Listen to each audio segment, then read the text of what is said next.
Assalamu alaikum everyone. I welcome you all to our today's webinar session on the timeless case for gold. ये हमारी जो webinar series का तसलसल है उसी हवाले से this is another topic that we were receiving a lot of requests कि हम इस पे भी कोई मुख्तसर सा सेशन रखें given कि जो lately एक शदीद इजाफा देखने में आया है गोल्ड प्राइसेस पे। तो ये उसी हवाले से एक हमारी कोशिश है और moreover if you would like to get more sense of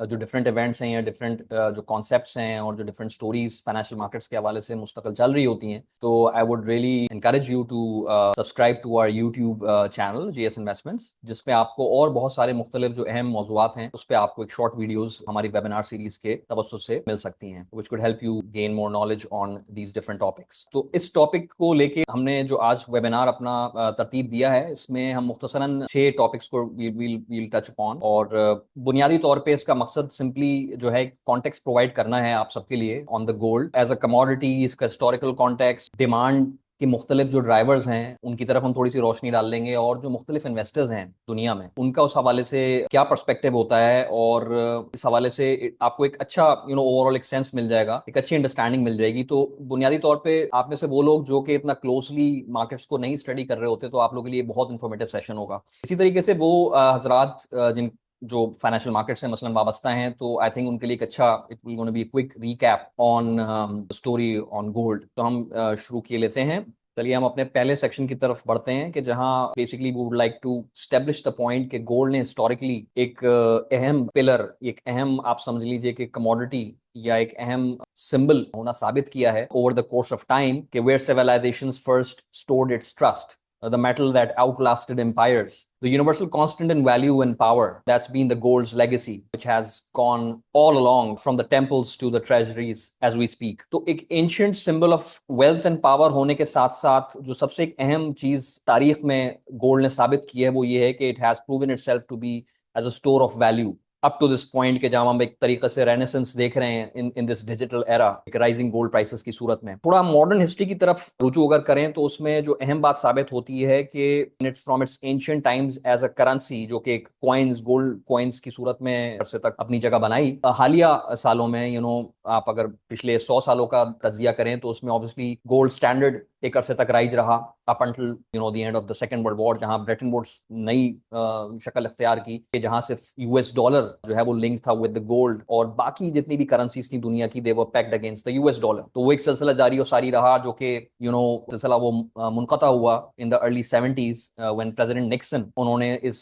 system को डिसमेंटल किया। तो हिस्टोरिकली नाउ अब हम आज के दौर की बात करें तो it has emerged as key central bank reserve asset as well, जिसमें हम आगे आने वाली स्लाइडों पे रोशनी भी डालेंगे। अच्छा, तो अब having touched upon a brief history of gold, मुख्तसरन अगर हम ये चीज साबित करना चाहें कि गोल्ड ने जो है बेसिकली इस बात को कैसे साबित किया है कि ये इस तरह के नाजुक जो दौर गुजरे हैं दुनिया में, it has proven itself to be a safe haven. तो अब क्योंकि हमारे पास बेपना डाटा अवेलेबल है, तो हम पिछले अगर 50 साल का जायजा ले लें तो हम काफी क्लियरली ये देख सकते हैं कि ये बात वाज़े तौर पे साबित होती है। तो यहाँ पे अगर आप देखें जो फर्स्ट 2 कॉलम्स हैं, that's the date of market high and that's the second column is the date of market low. Market means S&P 500, और ये जो पूरा टेबल है बुनियादी तौर पे जो S&P 500 की बेयर मार्केट्स थी जो कि पहले 2 कॉलम में उस टाइम को डिफाइन कर रही हैं, उस दौरान स्टॉक मार्केट जो कि S&P 500 है, यूएस इक्विटी मार्केट का मेजर इंडेक्स, उसकी performance as compare to gold जो कि 4th कॉलम में सोने की इस दौरान की जो प्राइस गेन है वो हम दिखा रहे हैं। और लास्ट कॉलम में देन यू कैन सी के by what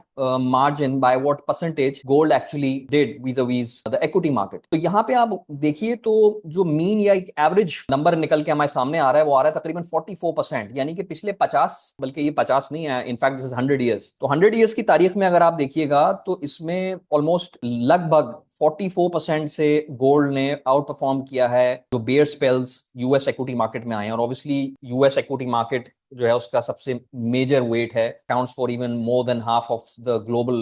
equity market capitalization as we speak. और ऑब्वियसली उसके अंदर ग्लोबल इकोनॉमी का भी सारा आंसर जो है वो रिफ्लेक्ट हो रहा होता है। इसी हवाले से अगर आप मीडियन भी देख लें, जो दरमियाना रेट है वो भी तकरीबन लगभग 30% बनता है। हाउएवर एक सिर्फ एक स्पेल इस तारीख में हमें देखने को मिलता है जो कि 1980 से 82 के दौरान आया कि जहां गोल्ड ने अंडर परफॉर्म किया, और ये वो वक्त था कि जब एक राइजिंग इन्फ्लेशन जो अमेरिका में दरपेश थी, जिसकी वजह से पॉल वॉकर जो उस वक्त सेंट्रल बैंक के गवर्नर थे फेड के, उन्होंने बहुत अनप्रेसिडेंटेड लेवल पे रेट्स को वो ले गए थे, और फेड का जो रेट था वो तकरीबन 20% तक भी पहुंच गया था एक पॉइंट इन टाइम पे इस दौरान। तो अब क्योंकि यील्ड्स इतनी अट्रैक्टिव हो गई थी, तो और थोड़ा सा उसका कॉन्टेक्स्ट ये भी है कि गोल्ड ऑलरेडी काफी शार्प रैली कर गया था, जो हम आगे वाली आने वाली स्लाइड पे इस पे रोशनी भी डालेंगे। तो वहां पर हमें गोल्ड में करेक्शन देखने में आई इस दौरान, जो कि लगभग तकरीबन आप समझ लें 1.5 से 2 साल का दौरानिया है। तो यहाँ गोल्ड में शार्प करेक्शन आई थी, and this is just like a one off, otherwise you could see के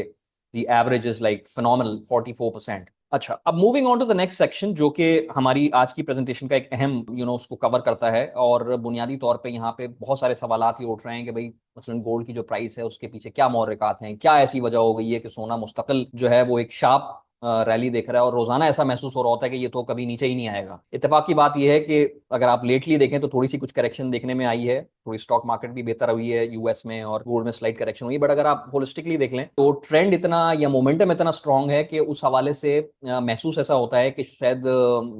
every time every dip is a chance to buy. तो इस ग्राफ में we have tried to plot the 1 year rolling percentage change in gold prices, और ये पिछले 50 साल का data plot हो रहा है यहाँ पे, एवर सिंस कि जब ब्रेटन वुड्स को एक तरीके से, जैसे मैंने अपनी प्रीवियस स्लाइड में आपको बताया, प्रेसिडेंट निक्सन ने गालिबन 1971 में इसको जब पूरे सिलसिले को मुनक़ता किया, तो वहां से अगर आप सूरत हाल 1975 से लेकर अब तक का देखिए, तो ये जो each data point in this line graph represent 1 साल का रिटर्न। जैसे फॉर इंस्टेंस अगर आप मई 2025 पे देखें तो ये ग्राफ कोई लगभग 45% की इस वक्त रिटर्न की अपसाइड दिखा रहा है, और ये हर महीने की एवरेज है बुनियादी तौर पे। तो इसको अगर आप हिस्टोरिकल तनाजुर में देखिए तो महसूस ये होता है कि जो मैंने एक डॉटेड लाइन हमने यहाँ प्लॉट की हुई है लाइट ब्लू में, जनरली स्पीकिंग तकरीबन 40% के आसपास का return is like considered a very good return in gold, और वहीं से फिर थोड़ी सी करेक्शन आ जाती है, जो कि टेक्निकल एनालिसिस की इस्तेलाह में इसको आप कह सकते हैं कि एक रेजिस्टेंस लेवल है इन terms of the appreciation, percentage appreciation in the gold prices. तो वहां हमने सतह फिलहाल उबूर कर ली है, और यहीं आप देखिए कि थोड़ी सी जरा स्लाइट कुछ गोल्ड में करेक्शन आई है 19-20, तकरीबन 3,500 जो डॉलर पर आउंस जो प्राइस थी वो वहां से थोड़ी बहुत नीचे करेक्शन आई है। अब ये जो सवाल उठता है कि जी क्या ये प्राइसेस, इनमें क्या मजीद गुंजाइश है, या यहाँ पे भी हमें गोल्ड खरीदना चाहिए? ऑब्वियसली अब इस वेबिनार में हमारा ये हरगिज़ हमारी नीयत नहीं है to give you a perspective, क्योंकि there is no way you could actually predict तो सूरत हाल है स्पेशली गोल्ड प्राइसेस के हवाले से। बट एक हम हिस्टोरिकल पर्सपेक्टिव से इस चीज का जायजा लें तो ये नजर आता है कि 80s में, जैसे मैंने प्रीवियस स्लाइड में आपको बताया कि 80 से 82 के दौरान एक शार्प डाउन साइड आई थी, जो कि इस ग्राफ में आपको नजर आ रही है। बट उससे पहले क्या हुआ था? उससे पहले 1979 में जो दुनिया के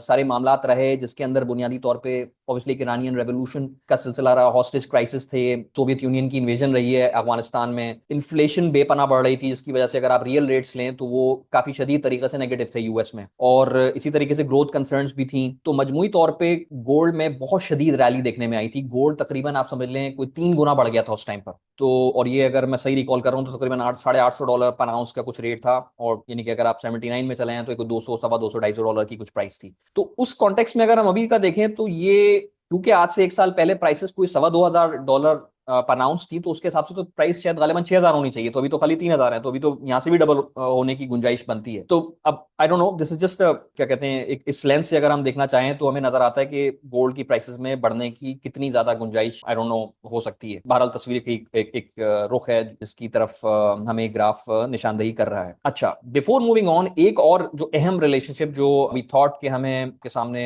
पेश करने की जरूरत है वो ये है कि जो यूएस डॉलर और गोल्ड की आपस में रिलेशनशिप है। अब क्योंकि जो तमाम अहम कमोडिटीज हैं दुनिया में वो डॉलर में प्राइस्ड इन होती हैं, लिहाजा यूएस डॉलर जब भी आप समझिए या तो वीकन होता है या स्ट्रेंथन होता है, उसका डायरेक्ट असर जो है वो अंडरलाइंग कमोडिटी पे पड़ता है। इसी तरीके से अगर आप मसलन पाकिस्तान में हैं और डॉलर का भाव अगर फॉर इंस्टेंस वीकन हो रहा है, तो फॉर यू सोने का भाव जो है वो निस्बतन सस्ता आपको महसूस होगा, जिसकी वजह से सोने की मांग में इजाफा होने की गुंजाइश पैदा हो जाती है। इसी वजह से अगर आप हिस्टोरिकली देख लें, मैं चाहता तो मैं आपको एक ही ग्राफ में हिस्टोरिकली एक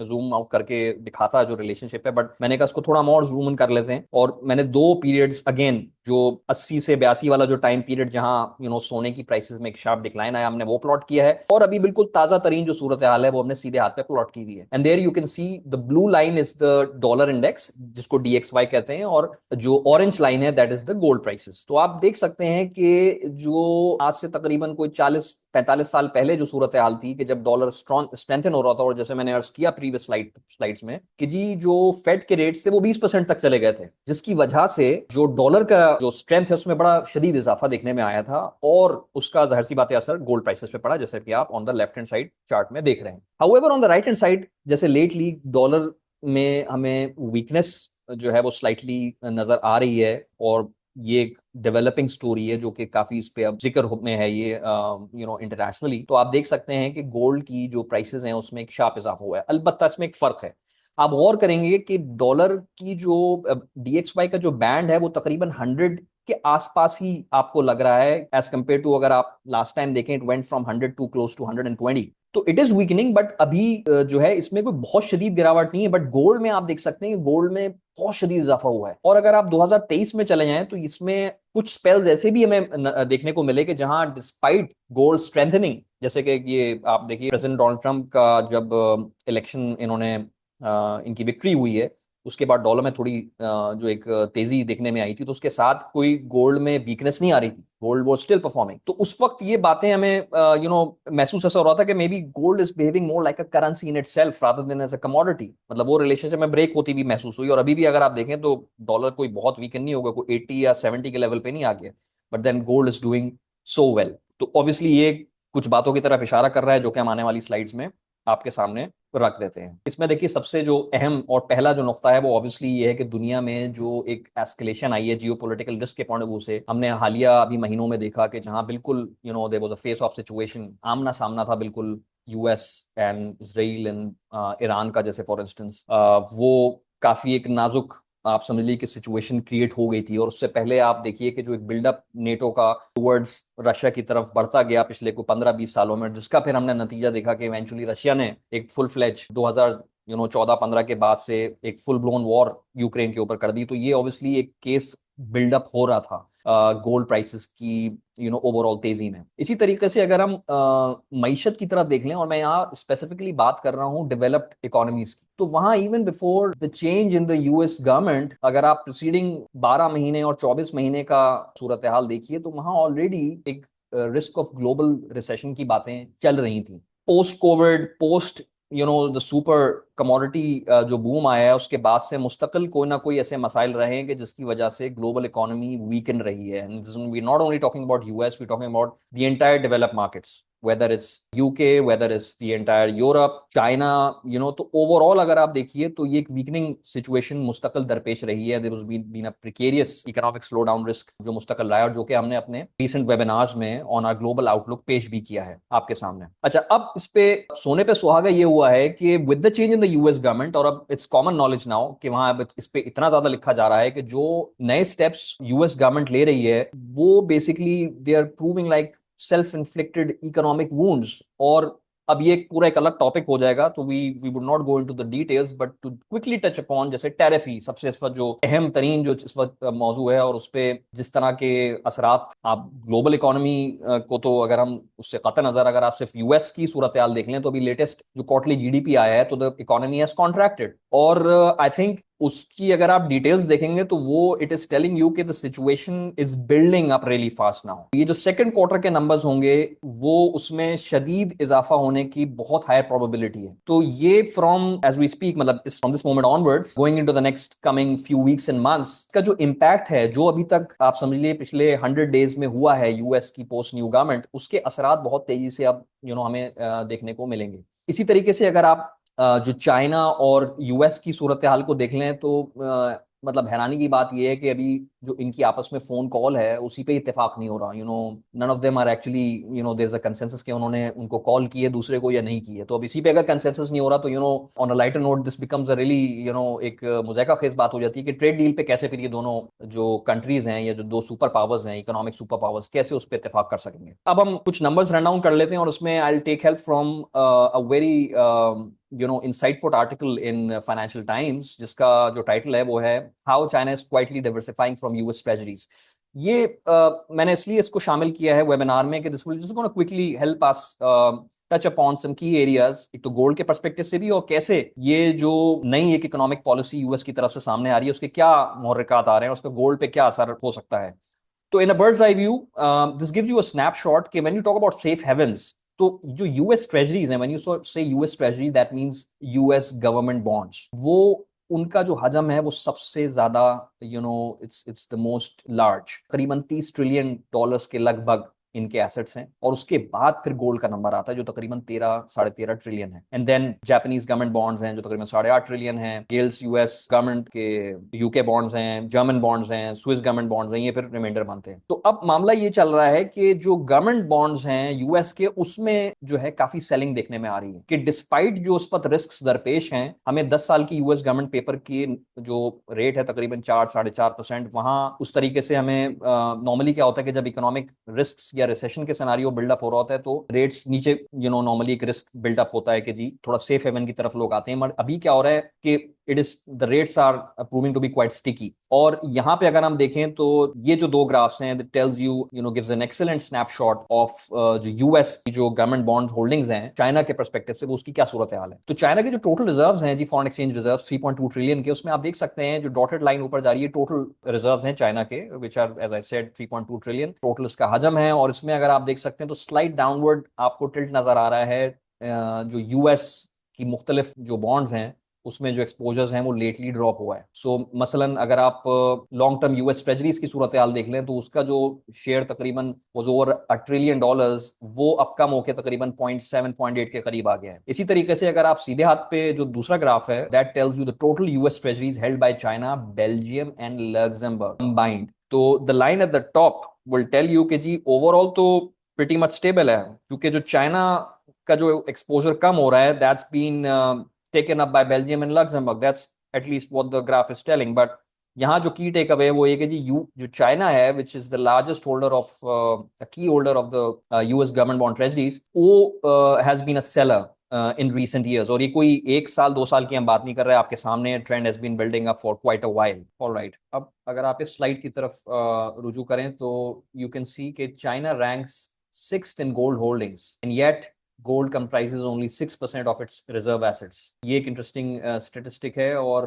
इन terms of its gold holdings अगर आप देखें तो it's around like 1/4 of what जो यूएस के इस वक्त गोल्ड रिजर्व्स हैं in terms of the tonnage, अगर हम उस परस्पेक्टिव से देखें। Quite a lot of room for the China to increase its share of gold in the foreign exchange reserves. इस स्लाइड में स्पेसिफिकली रशिया के हवाले से सिचुएशन बताई जा रही है कि जहां स्पेशली ये जो प्रीवियस 10 साल रहे हैं और उसमें नेटो और जो एक रिफ्ट रहा बिटवीन रशिया एंड नेटो, उस पर्सपेक्टिव से you could C a very visible trend. क्योंकि ये लेटेस्ट डाटा इस वक्त अवेलेबल नहीं है, तो आप देखिए 2021 तक का प्लॉट हुआ है और उसमें you could see a sharp trend downwards in the dollar holdings और the dollar assets by the Russian central bank. On the right hand side you can see significant drop, अगर आप उसकी शेयर देख लें as percentage of the total holdings, which probably around 10% के है, और ये इसमें एक स्टीप डिक्लाइन बहुत विजिबल है। इसी कॉन्टेक्स्ट में जो एक और मौजू इस वक्त बहुत ज्यादा जेर बहस है, वो एक राइजिंग ओवरऑल डेट लेवल्स हैं यूएस इकोनॉमी में, जो कि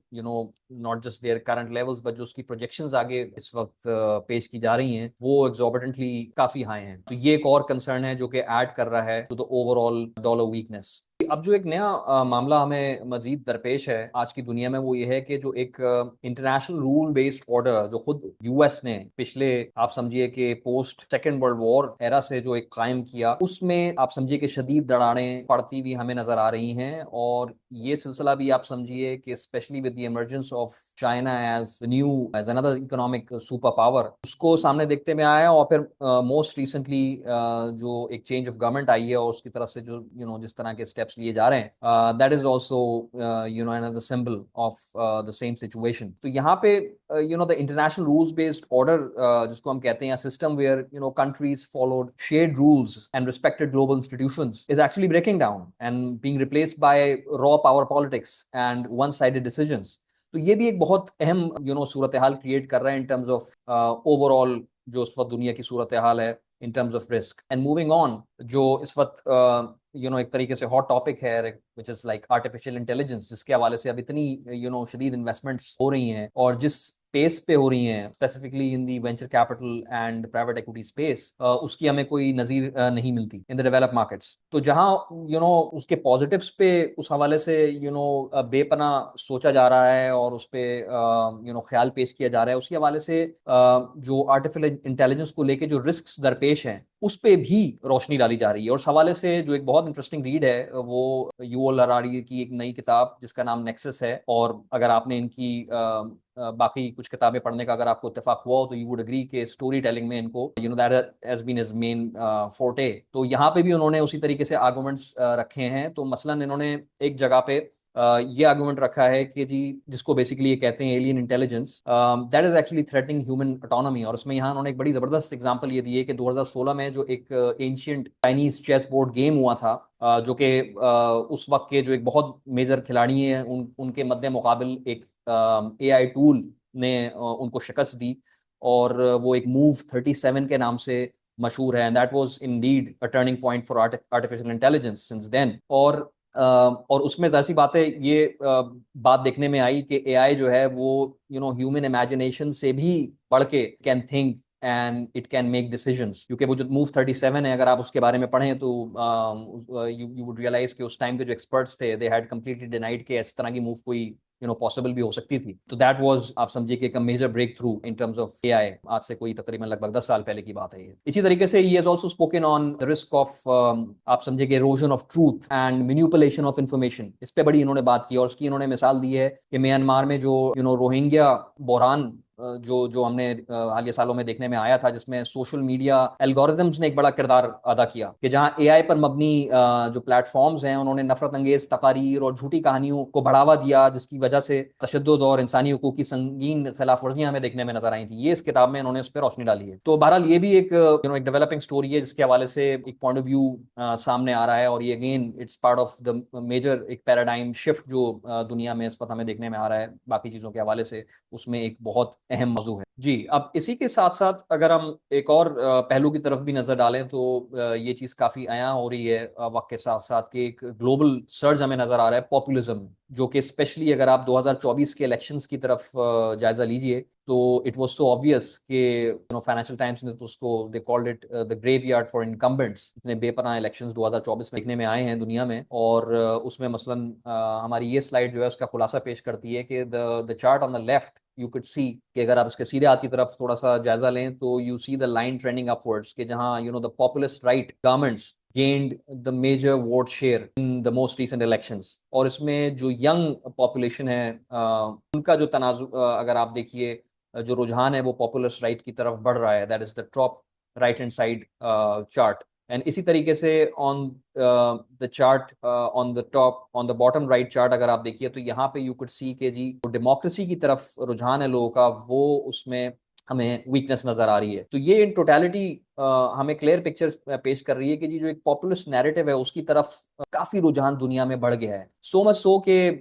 एक तरफ तो ये बात है, बट पोस्ट जो यूएस इलेक्शंस हुए हैं तो उसमें जो एक नैरेटिव यूएस गवर्नमेंट की तरफ से पेश हो रहा है तो उसके पेश नजर अगर आप देखें जो दो मोस्ट रिसेंट इलेक्शंस हुए हैं उसमें एक मेजर एक सरप्राइज चीज देखने में आई जो कि again it was getting build up as well. और वही उसी तरह के नताइज भी आए both in the Canadian elections as well as the most recent जो ऑस्ट्रेलिया में प्राइम मिनिस्टर्स री इलेक्शन हुआ है। तो इसमें आप देख सकते हैं कि जो प्रेसिडेंट ट्रंप के पर्सपेक्टिव से जो मौकफ सामने आ रहा है उसके बरखिलाफ जिन पार्टीज ने स्टैंड लिया अगेन वो भी थोड़ा पॉपुलिज्म की तरफ ही बात जाती है। तो उन पार्टीज को in a very short period of time कामयाबी हासिल हुई है, जो कि आज से अगर आप 3 महीने 4 महीने पहले का पर्सपेक्टिव लें तो ये जो पार्टीज जो जीत गई हैं इनकी probability of winning the elections वो वेरी लो। इस पर्सपेक्टिव से this is a very interesting read the global rise of populism by Benjamin Moffitt. और ये किताब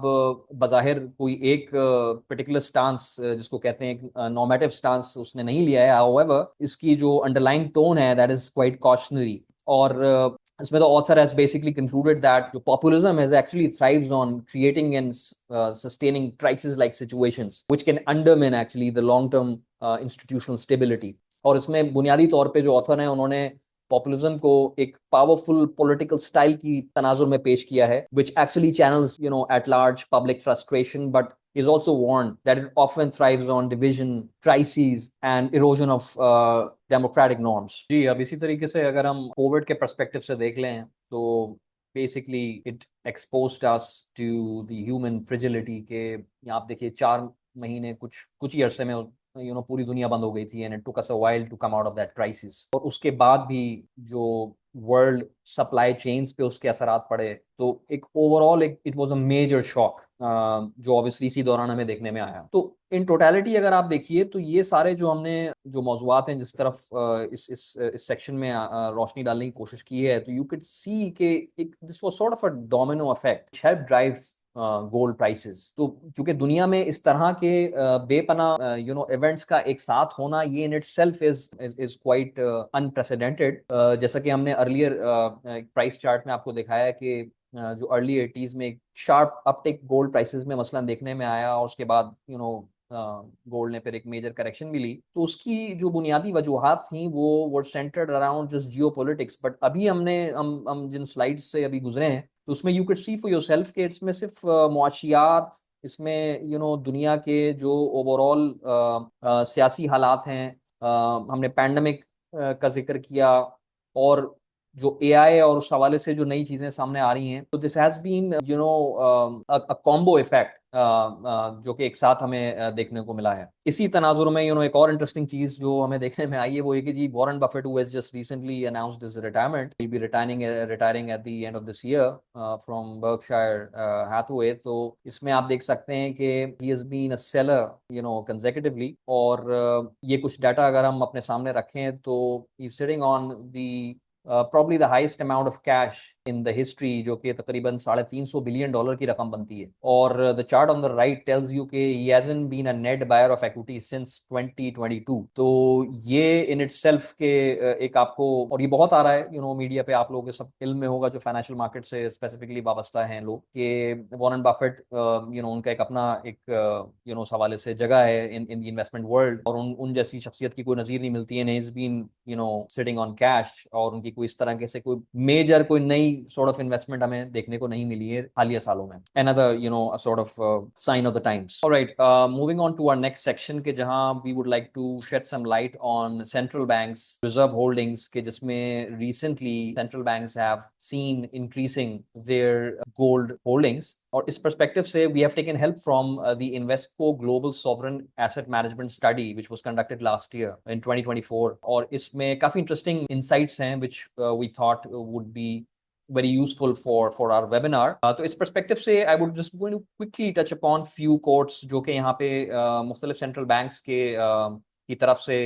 सामने रखे गए, जिसमें for instance there's one central bank from Asia was found noting that gold is a non-volatile safe haven and confidence building asset. It acts as a hedge against the weaponization of currencies। Similarly, there was another one, central bank from the Middle East who have explained that gold is dominant. It's a long-term asset that we don't even think of selling। अब इस context में इस slide पे basically जो central banks के perspective से जो अहम रिस्क हैं तो global economic growth on the left hand side रखे गए हैं for 2025 and for the next 10 years उनका जिक्र जो है या उनकी जो रैंकिंग है वो राइट हैंड साइड पे प्रेजेंट की गई है। और इसमें you can C in both the cases geopolitical tensions और बुनियादी तौर पे जो फ्रेगमेंटेशन है या प्रोटेक्शनिज्म है वो अहम रिस्क्स उभर के सामने आए हैं। और फिर उसके बाद शॉर्ट टर्म में for 2025 it's been high inflation and tightening monetary policies and fallout from the Russia-Ukraine conflict मसलन ये अहम risks में शुमार किए गए हैं for 2025 and for the longer term for the next 10 years में climate change आ जाता है जी, उसके हवाले से जो transition risks हैं वो,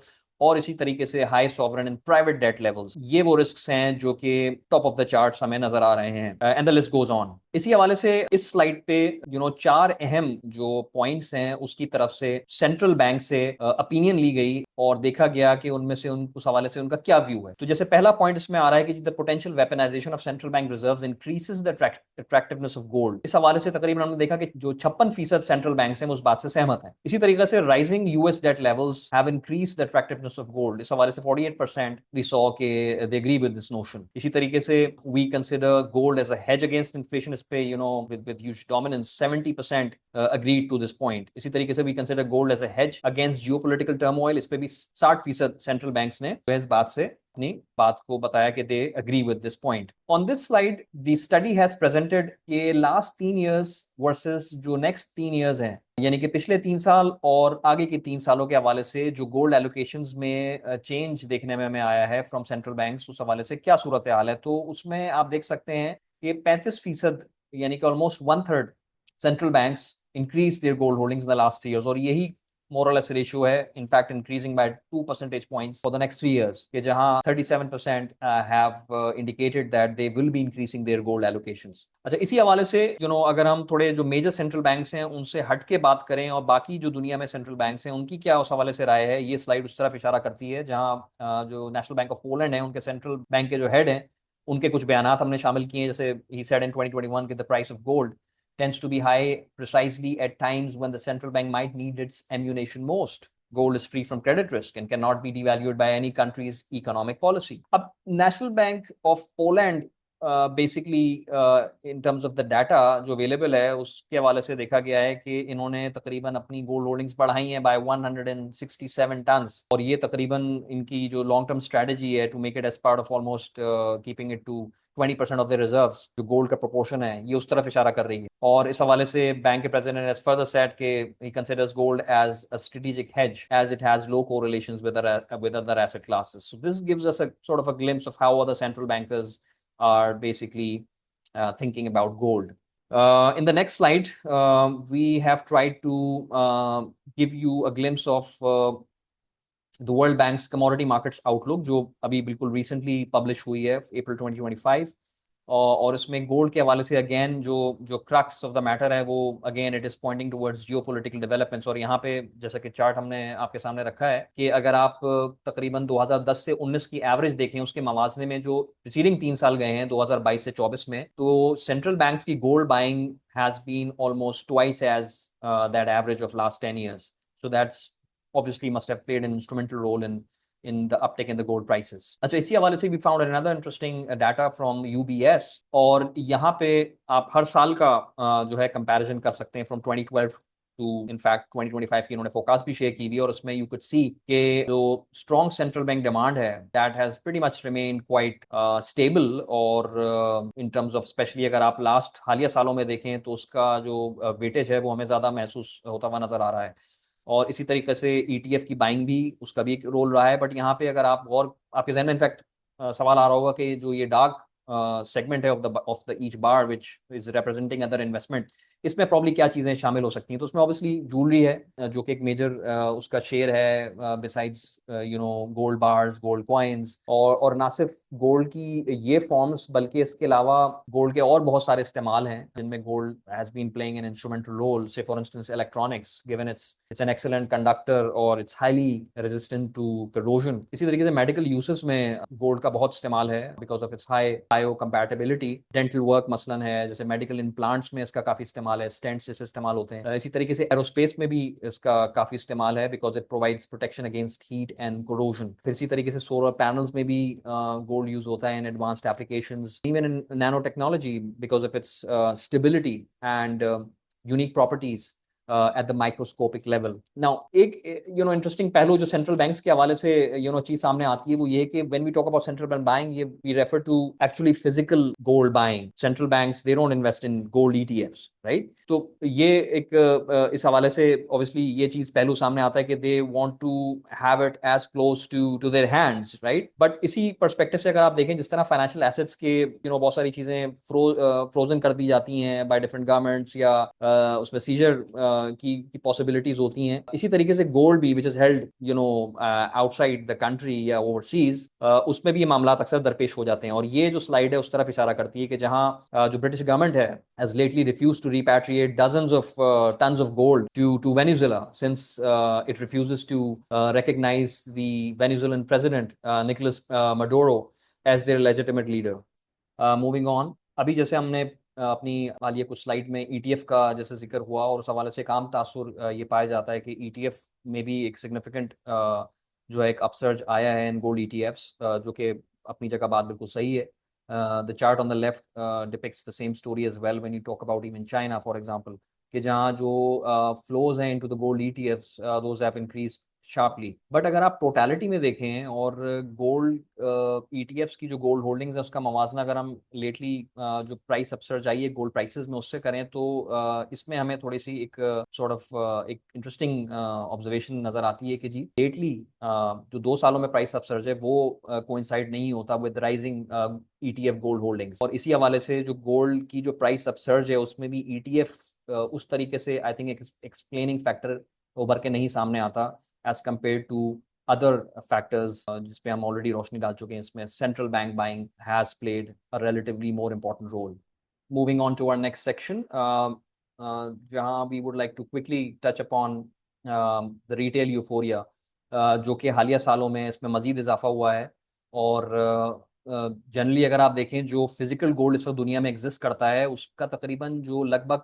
50% शेयर है that is in it's in the form of jewellery. तो वहाँ ऑब्वियसली एक रिटेल एलिमेंट को क्लोजली देखना जरूरी हो जाता है। अब यहाँ पे अगर आप रीसेंट ट्रेंड्स देखें तो यू कुड सी के कॉस्को में गोल्ड बार्स जो हैं वो बिकने शुरू हो गए हैं। और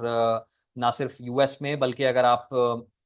थोड़ा फार ईस्ट साइड पे भी देख लें तो C U which is a major retail chain in South Korea, वहाँ पे वेंडिंग मशीन्स के थ्रू भी आप गोल्ड खरीद सकते हैं। इसी हवाले से अगर आप इंडिया की बात कर लें जो कि एक मेजर प्लेयर है इन terms of the when you talk about the jewellery demand in the world, ranks number 1। तो यहाँ पे गोल्ड बेस्ड जो लेंडिंग है वो काफ़ी उस हवाले से उसकी अहमियत है और उसका शेयर काफ़ी रिसेंट सालों में इजाफा हुआ है उसमें। और उसकी एक अलामत जो है वो बाकी जो टॉप एक तरीके से लैंडिंग कंपनी है जो गोल्ड बेस्ड लैंडिंग करती है वो मुथूट फाइनेंस है, और उसका शेयर भी अगर आप देखिए तो उसमें बहुत शदीद रैली हालिया सालों में देखने में आई है। वो शेयर जो है ऑलमोस्ट 3 टाइम्स उसमें इजाफा हो गया है रिसेंट ईयर्स में। हाउएवर मोर रिसेंटली इसमें कुछ करेक्शन आई है जस्ट बिकॉज के इंडिया में जो गोल्ड बेस्ड जो लोन्स हैं या जो लेंडिंग है उसकी रेगुलेशंस थोड़ी सी उन्होंने टाइटन की हैं। ये भी उसकी एक अलामत है जो आप देख रहे हैं सूरत हाल जो मुथूट फाइनेंस के शेयर प्राइस की अपसर्ज है। जी अब इस स्लाइड पे we have shown you an interesting insight by the Heritage Foundation, which we had borrowed from one of the articles from The Economist. और यहाँ पे you could see the index of investment freedom, बिल्कुल latest data है ये। और यहाँ पे as you could see the regions or the countries which are in red are repressed। तो यहाँ से मुराद बेसिकली ये है कि बहुत इन मुल्कों में जो इमर्जिंग इकोनॉमीज में शुमार होती हैं ये डेवलपिंग कंट्रीज में शुमार होती हैं, उनके पास एक आम इंसान को वहाँ पे एक्सेस नहीं होती है या एक्सपोजर वो नहीं ले पाता है अगर उसको किसी ग्लोबल एसेट में इन्वेस्ट करना है। तो गोल्ड वो वाहिद एक ऑप्शन अवेलेबल है ग्लोबली कि जो आपको इम्प्लिसिटली या एक आम शहरी को इस ऐसे मुल्क में इवन अनकॉन्शियसली अगर वो उस हवाले से उसको आगाही नहीं है वो एक्सपोजर ले पाता है, ले सकता है या ले रहा होता है थ्रू गोल्ड। अब पाकिस्तान की अगर आप बात करें, कराची में आप हैं फॉर इंस्टेंस तो आप सराफा मार्केट देख लें या डिफरेंट जो हमारे रीजन में मुख्तलिफ मार्केट्स हैं, कोई भी वहां जाए और सोना खरीद ले तो it's as simple as that. तो ये एक रीजन बन रही है गोल्ड में जो रिटेल एक्सेस है बढ़ने की ओवर द इयर्स। और जैसे ये डाटा आप देख सकते हैं कि ज्वेलरी की अगर आप डिमांड की बात करें on the left hand side you could see India obviously standing out, then comes China and then obviously the rest of the world, the list goes on. अब इस स्लाइड पे अगर आप देखें तो जो गोल्ड की डिमांड है रिटेल परस्पेक्टिव से on the left hand side you could सी कि ज्वेलरी और जो गोल्ड बार्स एंड क्वाइंस हैं उसमें जो प्रेडोमिनेंटली वैसे तो टोटलिटी में अगर आप देखें तो शेयर चाइना का ज्यादा है, बट ज्वेलरी में India ranks higher and obviously जो बाकी कंट्रीज हैं they follow on in terms of this ranking. इसी हवाले से अगर आप रिटर्न्स की बात करें गोल्ड की इन डॉलर टर्म्स उसका रिटर्न सिग्निफिकेंटली हायर रहा है वीजा वीज अगर आप इसको कंपैरिजन कर लें with the stock market returns in the developed markets as well as in the emerging markets. ये ग्राफ जो प्लॉट हुआ है ऑब्वियसली लास्ट 5 years का मोर और लेस ट्रेंड दिखा रहा है। So that has given a very good sort of investment returns as well vis-a-vis other asset classes. Now, अब रिटेल की जहां हमने बात की है उस तनाजुर में अगर हम थोड़ा सा जो सोफिस्टिकेटेड इन्वेस्टर्स हैं ग्लोबली जिनमें फैमिली ऑफिसेज आ जाते हैं, हाई नेटवर्थ क्लाइंट्स आ जाते हैं इन द डेवलप मार्केट्स, उसकी तरफ हम थोड़ी सी रोशनी डाले लेते हैं इस सेक्शन में। और यहाँ पे I would want to start from one of the quotes by Warren Buffett कि जहाँ पे he is of the view के gold primarily is it an exposure when you talk about fear. It simply gives you an exposure on fear. जहाँ पे he says कि it's a way of going long on fear and it has been a pretty good way of going long on fear from time to time. But you really have to hope people become more afraid in a year or 2 years than they are now. And if they become more afraid, you make money. If they become less afraid, you lose money. but the gold itself doesn't produce anything. अब इस पे एक काफी criticism भी किया जाता है, there are different perspectives इस मौक़िफ़ पे कि obviously the gold की जो value है that has obviously appreciated significantly over time. The point that Warren Buffett is trying to make over here is that gold in itself is not an income producing asset, and since Warren Buffett believes in buying tangible and वो companies जो कि over the period of time grow करती हैं in terms of cash flows, in terms of dividends, और economy के overall growth को समोते हुए वो रिटर्न्स प्रोड्यूस कर पाती हैं, गोल्ड में वो सलाहियत मौजूद नहीं है। अच्छा, अब इस पर्सपेक्टिव से हम क्विकली अगर फैमिली ऑफिस की एक इन्वेस्टमेंट ऑब्जेक्टिव्स पे नजर डालें, and thanks to the North American family office report 2024 by Camden Wealth NRBC,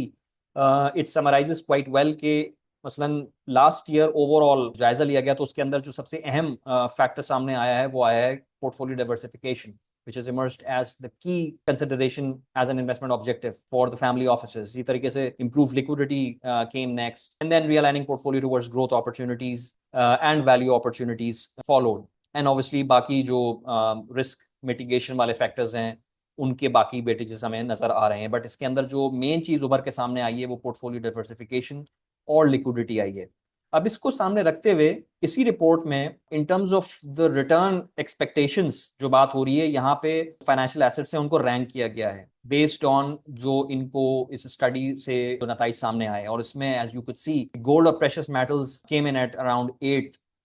rank. इसमें टॉप जो है वो private equity and venture capital है, then obviously it's stock market, real estate, fixed income bonds, even cash and cash equivalents which is like money market में जो options हमारे पास सामने दरपेश होती हैं। तो अगर आप सोफिस्टिकेटेड इन्वेस्टर्स की बात करें तो वहाँ इस लिस्ट के मुताबिक हमें बहुत ज्यादा रुझान गोल्ड की तरफ महसूस नहीं हो रहा है, विच इज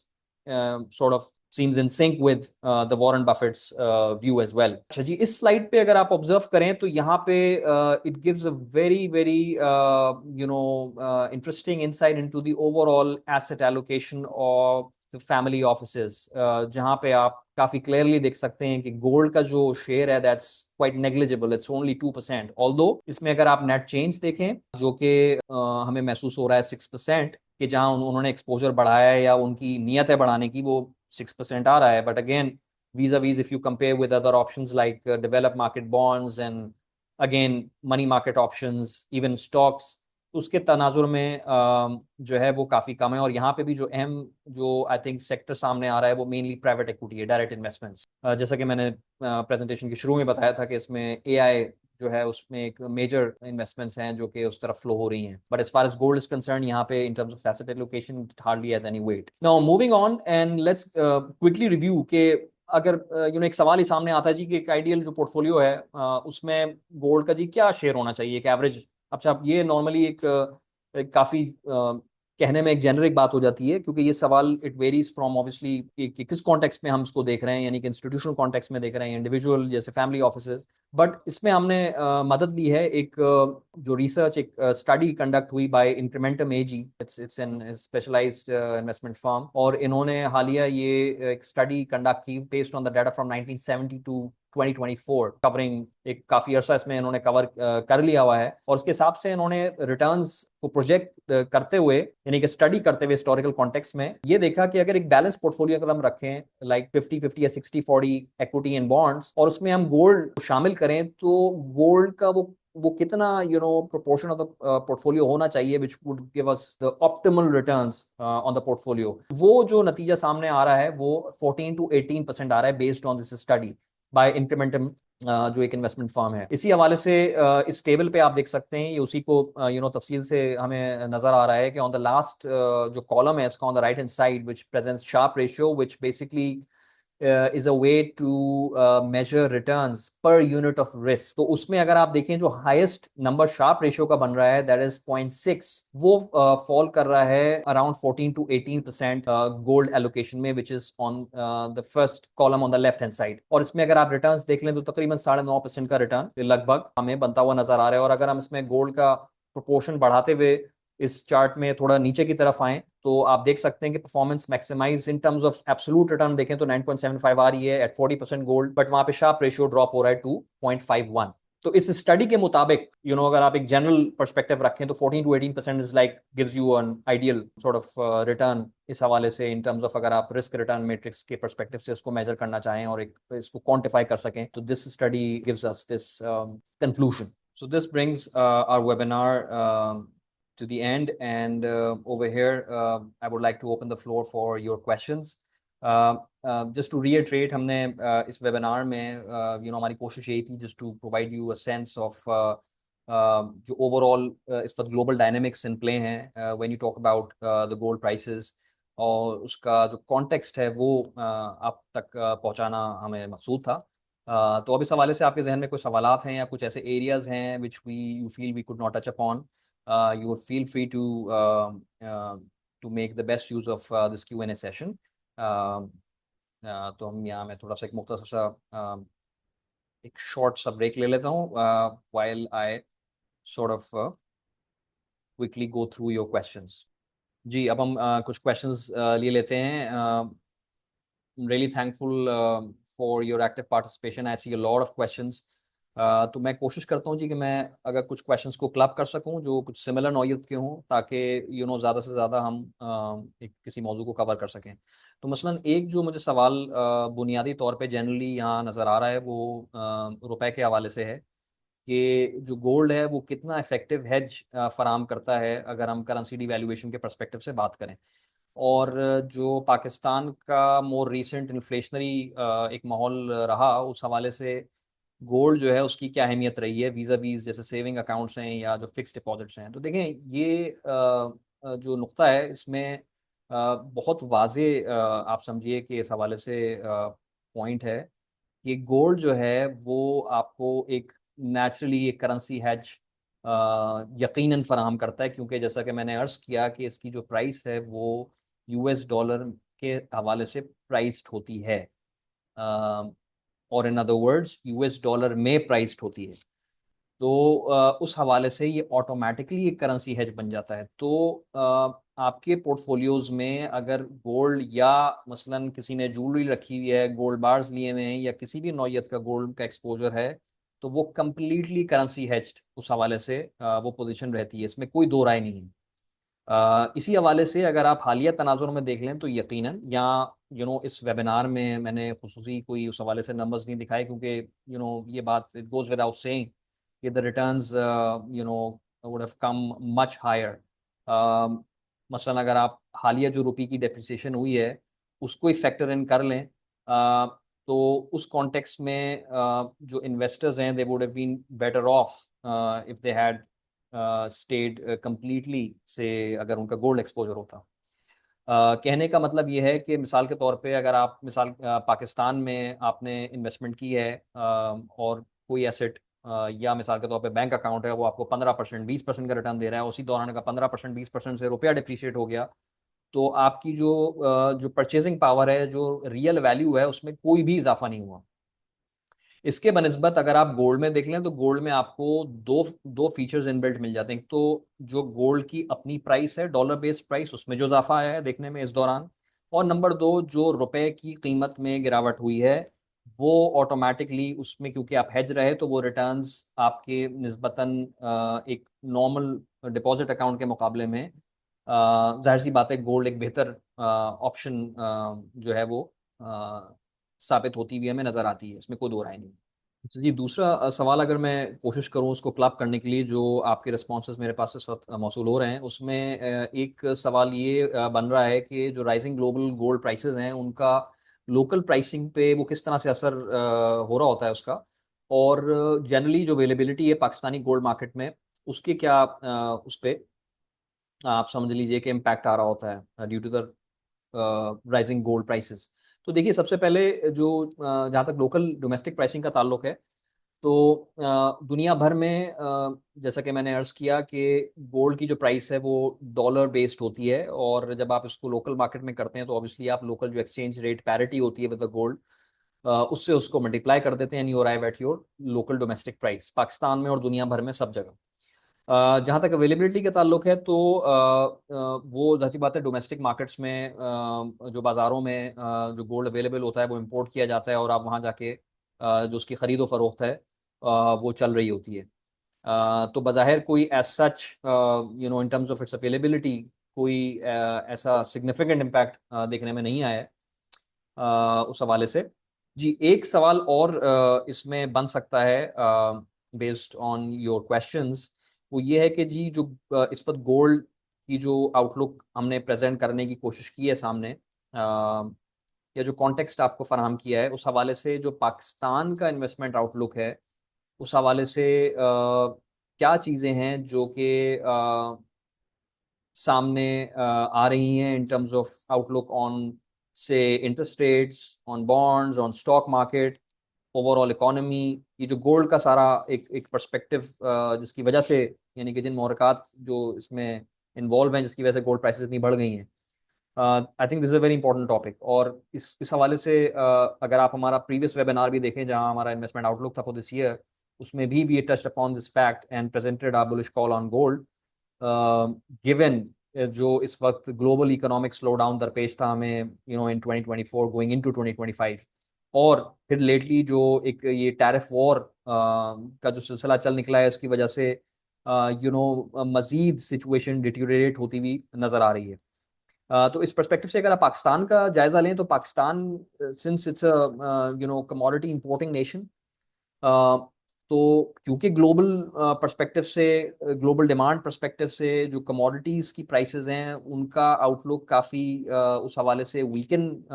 हो रहा है वक्त के साथ साथ, एज हम we are heading into this year, further into this year. तो उस हवाले से that is a positive for Pakistan, क्योंकि इससे जैसे आप देख रहे हैं अभी जो 4 महीने के जो इन्फ्लेशन के नंबर्स आए हैं वो हमारी तवक्कुआत के बिल्कुल मुताबिक इन एक्सपेक्टेशन से काफ़ी नीचे आए हैं। और इसी हवाले से मॉनेटरी पॉलिसी के पर्सपेक्टिव से आप देख लें तो वहाँ भी रेट कट की काफ़ी गुंजाइश है, जहाँ पे हमारा view for a single rate या सिंगल डिजिट पॉलिसी रेट अपनी जगह कायम है। और अगर आप ये वाला रिव्यू भी देख लें तो यहाँ पे अगेन मार्केट जनरली उस हवाले से काफ़ी डिवाइडेड थी। और बहरहाल एक जो रिसेंट जो टी बिल ऑप्शंस में भी जो एक्टिविटी देखने में आई और जो मार्केट का अपना बिहेवियर था, उसमें कुछ हद तक ये कहना गलत नहीं होगा कि कुछ ऐसा भी सिनारियो बिल्ट इन हो रहा था कि शायद रेट कट ना हो। बट बहरहाल जो हालात और वाकयात हैं जिस तरीके से शेप अप हो रहे हैं, उसमें आपने देखा कि स्टेट बैंक ने 1% पॉलिसी रेट कट किया, जो एटलीस्ट हमारी तवक्कुआत के मुताबिक था। और बल्कि हमें यहाँ से मजीद गुंजाइश महसूस हो रही है कि रेट कट की मजीद गुंजाइश है, जो हमने इवन साल के शुरू में अपना एक इन्वेस्टमेंट प्रोपोजिशन सामने रखा आपके। इसी हवाले से अगर आप स्टॉक मार्केट में देख लें तो स्टॉक मार्केट में ऑब्वियसली वो सेक्टर्स जो कि बेनिफिशियरी होंगे फॉर लोअर कमोडिटी प्राइसेस, वो आई थिंक एक वैल्यू प्रोपोजिशन के तौर पे प्रेजेंट हो रहे हैं गोइंग अहेड। उसमें कोई दो राय नहीं है। और इसी हवाले से जो वो सेक्टर्स हैं जो प्योरली कमोडिटी बेस्ड समझ लें सेक्टर्स हैं, जिसमें आप मसलन ऑयल एंड गैस देख लें तो वहाँ पे ऑब्वियसली उनकी अर्निंग्स जो हैं, तो वो उनमें अर्निंग्स इरोजन यकीनन आने वाले महीनों में हमें नजर आएगी। तो एक तो ये फ्रॉम द स्टॉक मार्केट के पर्सपेक्टिव से बात हो गई। बट जनरली स्पीकिंग अगर आप टोटलिटी में देख रहे हो मैक्रो पर्सपेक्टिव से, तो this is we view this as a positive for Pakistan. अलबत्ता इसमें रिस्क ये है कि जो एक्सपोर्ट सेक्टर है हमारा, वो थोड़ा सा एक चैलेंजिंग सूरत हाल में आ सकता है, क्योंकि टैरिफ्स की वजह से मसलन जो चाइना की बहुत सारी कमोडिटीज हैं, या जो चाइना जो जो चीज़ें फराम करता था यूएस को, वो डाइवर्ट हो सकती हैं to the other region, specifically से यूरोप। तो वहाँ हमें एक शदीद कंपटीशन का सामना हमें हो सकता है इन द कमिंग टाइम, अगर तो ये इस शिद्दत में कमी नहीं होती जो टैरिफ वॉर का इस वक्त सिलसिला चल रहा है। तो ये एक बहरहाल एक अहम रिस्क है। और इसी तनाजुर में अगर आप एक्सचेंज रेट का देख लें, जो एक एक मेजर कंसिडरेशन रही हालिया अगेन कुछ टाइम में, जिस लेवल की हमने डिप्रिसिएशन देखी, रूपी डिप्रिसिएशन, तो उस परस्पेक्टिव से आप देखें तो because of the lower commodity prices that also gives a sort of a buffer zone to our external account as well, जिसकी वजह से एक बेहतर बैलेंस ऑफ पेमेंट्स की सूरत में जो एक्सचेंज रेट स्टेबिलिटी है वो भी हमारे लिए बेहतर है, क्योंकि एक weakening dollar in it self उस बात की आप समझिए एक अलामत होगा कि हमारा एक्सचेंज रेट थोड़ा सा स्टेबिलिटी की तरफ ही रहे। तो ये ओवरऑल पर्सपेक्टिव गोल्ड की जो डायनेमिक्स हैं, अगर आप उसको पाकिस्तानी इन्वेस्टमेंट लैंडस्केप में देखें तो ये पिक्चर सामने आती है। तो आई थिंक हम यहाँ पे इसको कंक्लूड किए लेते हैं, एंड आई एम श्योर शायद इसके अलावा और बहुत सारे मौजूद होंगे जिसपे हम टच अपॉन कर सकते हैं, या specifically in terms of what are the investing options when you talk about in Pakistan. तो इस पे we look forward to another discussion या अनदर सेशन विद यू, कि जहाँ पे हम इस पे भी रोशनी डाल सकेंगे क्या मुख्तलिफ जो मौके हासिल हैं जब आप गोल्ड इन्वेस्टिंग की बात करते हैं, क्योंकि ये अपना एक स्पेशलाइज टॉपिक है। तो यकीन इस पे भी हम इंशाल्लाह सेशन किसी टाइम रखते हैं। सो हैविंग सेड दैट, अगर आपके जहन में और कोई क्वेश्चंस हैं या आप हमसे रब्ता करना चाहें रिगार्डिंग गोल्ड इन्वेस्टिंग या ओवरऑल इन्वेस्टमेंट आउटलुक या म्यूचुअल फंड्स या और आपके दीगर जो इन्वेस्टमेंट्स के हवाले से सवालात हों, you can reach us at toll free number, which is 0800 008887, or you can email your questions to ir@jsil.com. Thank you so much for your participation in the webinar. बहुत बहुत शुक्रिया।